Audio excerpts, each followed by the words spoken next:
I think there's a case that we might be able to do that, but can we afford a strong national defense for every single country in the world, which is what we're currently doing? We are nation building throughout the world. Don't we have our own nation to build? We're spending more money than all the other countries in the world combined on national defense, military spending, and we're only 5% of the world's population. I was on record prior to us going into Iraq saying, look, we don't need to do this.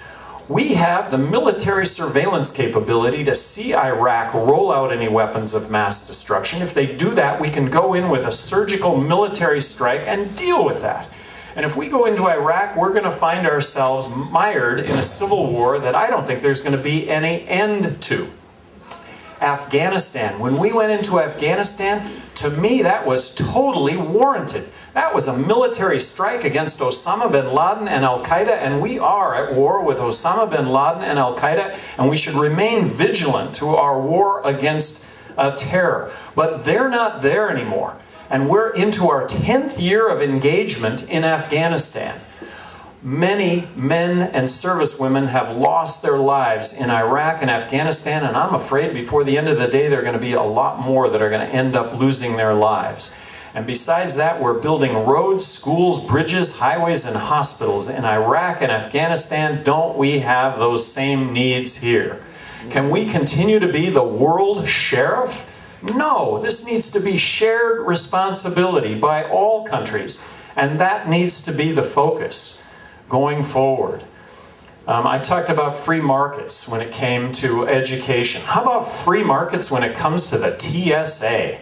How about when it comes to the TSA, there has got to be some opportunity for entrepreneurs to offer a less intrusive, as safe method of checking us when we get on airplanes in this country. And talking about free markets, when the healthcare debate came up a year ago, when this whole thing started, boy, here was an opportunity to reduce costs when it came to healthcare, to bring free market principles to bear in this country with regard to healthcare. And by the way, healthcare in this country could not be further removed from free market than it currently is. But in a free market system for healthcare, imagine being able to shop your insurance. Well, for me, shopping my insurance, I would only want to buy insurance for catastrophic illness or injury. I would want to check off and say, I don't want to be covered for pregnancy, I don't want to be covered for drug treatment or rehabilitation, alcohol, same way. I don't, again, that it be very free market, that it be very narrowly focused for some. That's the kind of insurance I would like to buy. And then when it comes to all other medical services, I would like to pay as you go. But I would like there to be competition for everything that would be pay as you go. And I'd like to see advertised pricing, that I might actually go out and be able to see that. So imagine advertised pricing for a second. Your shoulder hurts, and now you have advertised pricing, and your shoulder hurts. You go to the doctor, your doctor checks you out, you have an x-ray. Well, the x-ray isn't the current $250, it's 90 bucks, because you can go to an x-ray shop, and that's all they do, is just x-ray after x-ray after x-ray, so it's $90. And the doctor looks at it and goes, you just sprained it, you just wrenched it, it's gonna be okay. Well, 8 weeks later, your shoulder's still hurting, you know, it's still hurting. You talk to the doctor, it's still hurting. He goes, well, your x-ray was fine, but you know, there's a 1 in 4,000 chance that you might have cancer in your shoulder, and we could order up an MRI for $4 grand. What do you think? I think it'll probably be okay. I think I'll stick with the 90 bucks. Well, if you're not paying for the x-ray, or if you're not paying for the MRI, of course you're going to have the MRI, and that's what's happened in our system. I had stitches in Taos a couple of winters ago, and cut my forehead, 5 stitches, took the doctor, about 10 minutes, 5 stitches, 750 bucks. Well, that's the price for stitches, right? But there's no advertised pricing. And if there were advertised pricing, if the government were to have removed impediments for healthcare entrepreneurs that wanted to deliver services, better services at lower prices, maybe there would have been a stitch clinic in Albuquerque to offer that same service for 75 bucks as opposed to 750 bucks. I had to put a Band-Aid over that, and I'd have driven down to Albuquerque. When this whole thing started, I had envisioned Gallbladders Are Us. I had envisioned clinics specializing in gallbladder surgery at thousands of dollars as opposed to tens of thousands of dollars. Maybe that surgery was going to be, maybe that clinic was located in Orlando. I would think a lot of stuff would be located in Orlando, because not only could you go get your gallbladder taken care of, but you could go to Disney World and it would just be an airline ticket to go there, because they know gallbladders in Orlando. That was my hope. We're getting on airplanes right now to go to India to have heart surgery at tens of thousands of dollars as opposed to hundreds of thousands of dollars.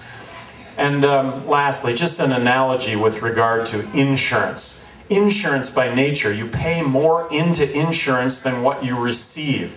And how about, since we have health insurance now for everybody, and by the way, I think that our health insurance program that we have right now is just simply going to drop 30 million more Americans onto a health care system with no added capacity. In my estimation, it's going to result in rationing and higher costs. But why don't we have grocery insurance? Why doesn't the government offer up grocery insurance? And let's just have that experience now of going into the grocery store. There's no advertised pricing because nobody pays for groceries. Grocery insurance does. You go to get my evening meal, ground round or fillets. Well, I'm going to take fillets because I'm not paying for the fillets. Grocery insurance does. And when I go to the checkout counter, what have the prices? What's happened to the prices? Well, the owner of the store has jacked the prices out the roof because nobody pays for groceries. Grocery insurance does. Another hot button issue of the day is immigration. I think, number one, I think immigration is really a good thing. I think this is what this country is based on, our immigrants, and that we're all immigrants at some point.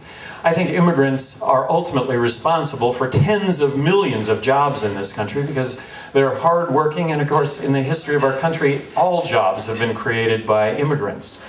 But let's just keep that in mind. Hardworking individuals that start up businesses and they start up entrepreneurial enterprises that ultimately hire tens of millions of people, as opposed to a restrictive kind of a send them back to India so they can start up all those entrepreneurial enterprises that will ultimately employ tens of millions of people rather than have them start those businesses here. I mean, let's just think about all of what immigration brings to this country. But the problem of illegal immigration, I think there are some simple solutions here. One is make it as easy as possible to get a work visa, all right? Work visa, background check, social security card so that taxes get paid. Bring comprehensive immigration reform to say that immigration should be about work, not welfare. And then we have our own issue here with welfare in this country. The notion that Mexican citizens or immigrants are taking entry-level jobs from Americans is just not true. Because we as Americans can sit at home and get the same amount of money or a little bit less money from welfare by not working. So we have our own issues with welfare, and those need to be addressed. With regard to the 11 million illegal immigrants that are here right now, I think that they should be issued, that we should set up a grace period whereby they can get a legal work visa, not citizenship. No way to any of those jump any sort of line for citizenship. That's something else that the government needs to establish. What is it to be a citizen? What is it to get a green card? I'm not talking about a green card. I'm not talking about citizenship. I'm talking about a work visa, a legal work visa. And then understand the main contributor for why there are 11 million illegal immigrants in this country right now. Who's the main culprit for why they're here? It's the US government. They've made it impossible to get a work visa. And if you can't get a work visa, but you got friends and family that live just over the border and that they're working illegally, and you know that you can work illegally too, that's the reality here that's involved in this. And once you set up this grace period for the 11 million that are here, once you make it easy to get a work visa for those coming in, then you concentrate law enforcement on a one strike, you're out. If you're in this country working illegally, you're going to be arrested, you're going to be deported, and you're never going to come back and work in this country again. When it comes to the notion of building a fence across the border, or putting the National Guard arm in arm across 1,600 miles of border. And I'm just talking now about the Mexican border. I'm not talking about the border with Canada. But to do that, I think would be hundreds of billions of dollars. And that would not even include maintenance costs, but it would be hundreds of billions of dollars, and I would just argue that it would be a whole lot of money spent with little or no benefit at all. And regarding what we're doing right now with border security, that should be maintained. We should maintain that. But I'll tell you what, Mexicans will stop crossing illegally if they know that they can stand in a line that's moving to get a work visa. And then back to marijuana. Legalize marijuana, and arguably 75% of the border violence goes away with Mexico. If we can't connect the dots between prohibition and violence, right now with Mexico, I don't know if we ever will be able to. 28,000 deaths south of the border over the last 4 years. This is money and drugs. Take the money out of drugs, so goes the violence. Proposition 19 in California. Proposition 19 in California. The estimated cost for marijuana was going to drop from $3.90 an ounce to $39 an ounce if that were to have passed. That's taking the money out of marijuana. Take the money out of marijuana, so goes the violence. I'm here right now. I really appreciate you all taking your time. I really appreciate the invitation to be able to come here and speak to you and listen to what it is that you have to say. But I'm here for a couple of reasons. One, what I'm saying isn't being said. It's just not being said. And if it's being said at the level of, yeah, we need to cut government. But drill down a little deep and everybody is, well, no, not Social Security, not Medicaid, not Medicare, no, and not defense. And yeah, we need to build a fence across the border and we need to keep up the war. I mean, come on. Come on. There's a reality here to addressing the problems that we have, and nobody's really talking about the reality. So I don't think what I'm saying is being said, and the other thing is it needs to be said. It really does need to be said, and we can't kick the can down the road anymore. There's no delaying what I think may be an imminent financial crisis in this country, and that would result simply from Portugal coming to market with its debt on Monday, and there's no appetite for the debt, and so the yield goes up a couple of points to attract new investors, and still nobody's got an appetite for that debt. And all of a sudden, government debt is under the microscope all across the world. And you know what? It doesn't look pretty. Our $100 trillion in unfunded entitlement liability. And all of a sudden, you have a global collapse when it comes to the markets. And right now, the Federal Reserve is printing money to buy long-term bonds and to buy our treasuries, which, imagine Bernie Madoff if he'd had a printing press to cover his Ponzi scheme. Well, that's what we've got going. We gotta fix this. We gotta fix it now. There's no kicking the can down the road, and we'll be left with something really significant. And the really significant thing we'll be left with is the United States of America, which has always stood for liberty and freedom and the personal responsibility that goes along with that. I would love to entertain any questions, any comments, any insults that any of you have. Yes? What are your thoughts on the progressive tax system and fair tax?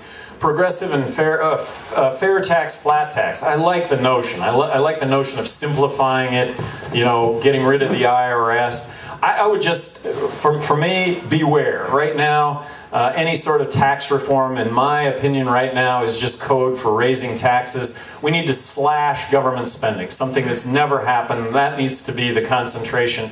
And to me, it's unacceptable to raise taxes at all. Talking about creating an entrepreneurial environment in this country to do business, that's what we need to be. That's what we need to be looking at. I don't think there's ever been an awareness in my lifetime like there is today regarding economics and what it is we should and shouldn't be doing. That's my optimism here, is that we really do take the bull by the horns and correct this stuff.